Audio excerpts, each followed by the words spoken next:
Hello बच्चों, आज मैं पढ़ने जा रही हूँ देश हमारा। तो बच्चों, यह कविता देश हमारा भारत की सुंदरता और खुशहाली का वर्णन करती है। तो यह कविता हमें बताती है कि हमारा देश बहुत सुख देने वाला और सुंदर है। यहाँ की प्रकृति जैसे सूरज की रोशनी, पक्षियों का चहकना और बहती हवा सब मिलकर इसे स्वर्ग जैसा बनाते हैं। तो चलो अब पंक्तियाँ पढ़ते हैं। सुखद मनोहर सबका प्यारा, हरा भरा यह देश हमारा। तो बच्चों, इसका मतलब यह होता है हमारा देश सबको सुख देने वाला, मन को मोह लेने वाला, सुंदर और सबका प्रिय है। यह चारों तरफ से हरियाली से भरा हुआ है। नई सुबह ले सूरज आता, धरती पर सोना बरसाता।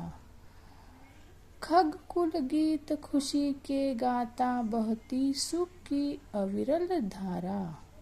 हरा भरा यह देश हमारा। तो इसका मतलब यह है जब हर रोज नई सुबह होती है तो सूरज अपनी सुनहरी किरणों के साथ आता है। उसकी पीली रोशनी ऐसी लगती है मानो धरती पर सोना बरस रहा है।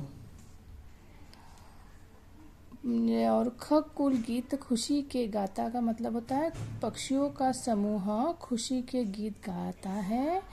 यहाँ सुख और शांति की धारा लगातार बहती रहती है।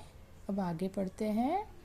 बहती है पुरवाई प्यारी, खिल जाती फूलों की क्यारी।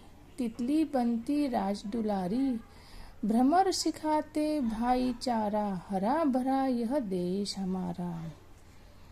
तो बच्चों, इसका मतलब यह होता है कि पूर्व दिशा में चलने वाली ठंडी और प्यारी हवा बहती है, जिससे फूलों के बगीचे और क्यारियों खिल उठती हैं।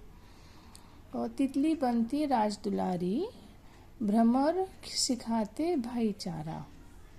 जैसे फूलों पर मंडराती तितलियां बहुत प्यारी लगती हैं और जो भौरे हमें मिलजुल कर रहने और भाईचारा का संदेश देते हैं। आगे पढ़ते हैं। हिल के शिखर चमकते रहते, नदियां बहती झरने बहते। चलते रहो सभी से कहते, सबकी ही आंखों का तारा। हरा भरा यह देश हमारा। तो इसका मतलब होता है बच्चों कि नदियां बहती झरने बहते हैं, यानी यहाँ की नदियां और झरने लगातार बहते रहते हैं, जो जीवन की गतिशीलता को दर्शाते हैं। और चलते रहो सभी से कहते हैं वो कि ये सभी प्रकृति चीज़ें हमें संदेश देती है कि जीवन में कभी रुकना नहीं चाहिए और हमेशा आगे बढ़ते ही रहना चाहिए। सबकी ही आंखों का तारा, सबकी ही आंखों का तारा। हरा भरा यह देश हमारा। इसका मतलब ये होता है यह हरियाली से भरा हरा देश, हमारा देश हम सभी को बहुत प्यारा है। तो बच्चों, यह कविता किसने लिखी गई है? त्रिलोक सिंह ठाकुरेला ने लिखी गई है। तो बच्चों, आपको यह कविता अगर समझ आए तो लाइक करिए। Bye bye.